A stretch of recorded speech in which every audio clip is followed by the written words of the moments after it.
नमः शिवाय इस पंचाक्षरी मंत्र में शिव और एक मानव के जीवन के संपूर्ण रहस्य छुपे हुए हैं। कालियोम, मैं स्वामी काली के शिव नयनका टेल्स के इस फर्स्ट एपिसोड में आपके साथ बहुत सारी ऐसी ही चीजें शेयर करने वाला हूं।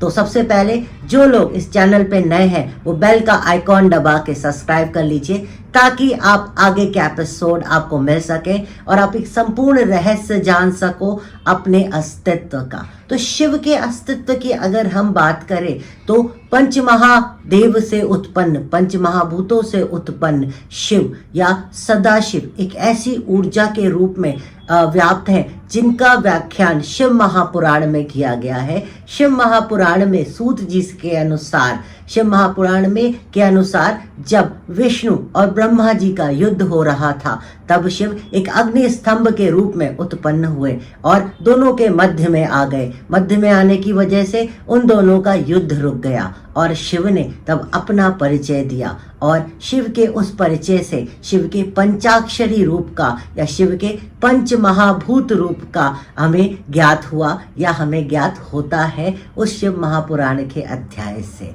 शिव की अगर बात करें तो शिव का वो ऊर्जा पुंज स्वरूप जिसे हम ज्योति पुंज भी कहते हैं, इसीलिए शिव के जो दो प्रकार हैं या शिव का जो प्रथम रूप है वो लिंग रूप है जो निराकार है यानी जिससे सारे आकार उत्पन्न होते हैं। दूसरा गौण रूप जो साकार है जो मूर्ति स्वरूप में है। इसीलिए शिव के ज्योति स्वरूप उत्पन्न होने की वजह से उनके ज्योतिर्लिंग प्रचलित हुए। आज संपूर्ण भारत में 12 ज्योतिर्लिंग प्रचलित हैं और इसी कारण से प्रथम देव या प्रथम पूज्य शिवलिंग हमेशा ज्योतिर्लिंगों में निवास करते हैं। अगर शिव के बारे में हम और व्याख्यान से समझे तो ओम नमः शिवाय ये पंचाक्षरी मंत्र शिव की रचना और एक मानव की रचना पे आधारित है। जैसे अगर हम इस पंचाक्षरी श्रोत को पढ़ें तो पंचाक्षरी श्रोत के पहले श्लोक को अगर हम पढ़ते हैं तो प्रथम श्लोक है इस पंचाक्षरी श्रोत का, नागेंद्र हाराय त्रिलोचनाय भस्मांगरंगाय महेश्वराय नित्याय शुद्धाय दिगंबराय तस्मै नाकाराय नमः शिवाय।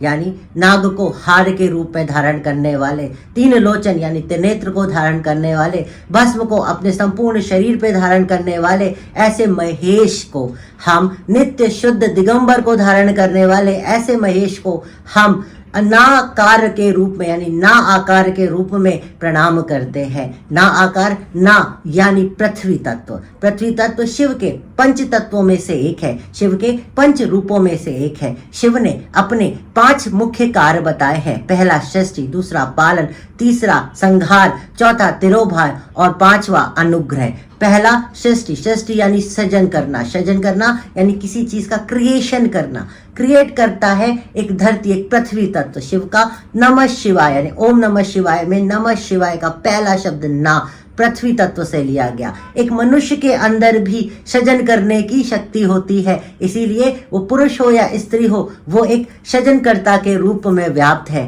यानी दोनों का ही मेल रिप्रोडक्टिव सिस्टम या फीमेल रिप्रोडक्टिव सिस्टम दोनों की इंपॉर्टेंस है एक मानव के क्रिएशन में, एक बच्चे के जन्म में। इसी सब कारण से शिव का पहला नाकार रूप यानी शिव का पहला पृथ्वी स्वरूप, सृष्टि रूप जहाँ पे वो सृजनकर्ता कहलाते हैं और यही एक मानव के अंदर भी है क्योंकि इन्हीं पंच तत्वों से एक मानव शरीर बना है और इसी कारण से शिव ने अपने इन पंच तत्वों से एक मानव शरीर की रचना की।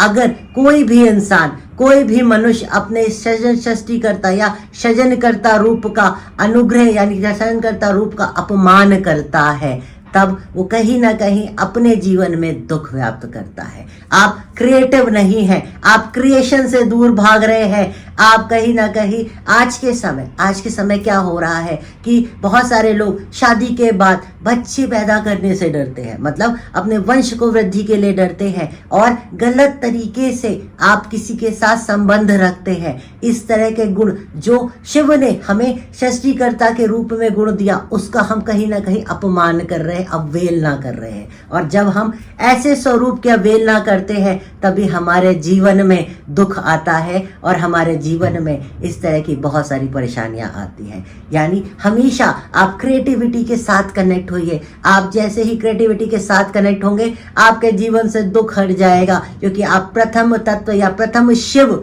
धरती रूप, पृथ्वी रूप को अपना लेते हो। और उस नाकार नमः शिवाय में, यानी नाकार ओम नमः शिवाय में या नाकार शिव में प्रणाम करते हो। और जब आप शिव में, उस रूप में सम्मिलित हो जाते हो, उनके अंदर खुद को पूर्ण रूप से समर्पित कर देते हो, तब जाके आपके जीवन से हर तरह का दुख हट जाता है। आज हम पृथ्वी तत्व की बहुत बार अवहेलना करते हैं, बहुत बार निरादर करते हैं अपने।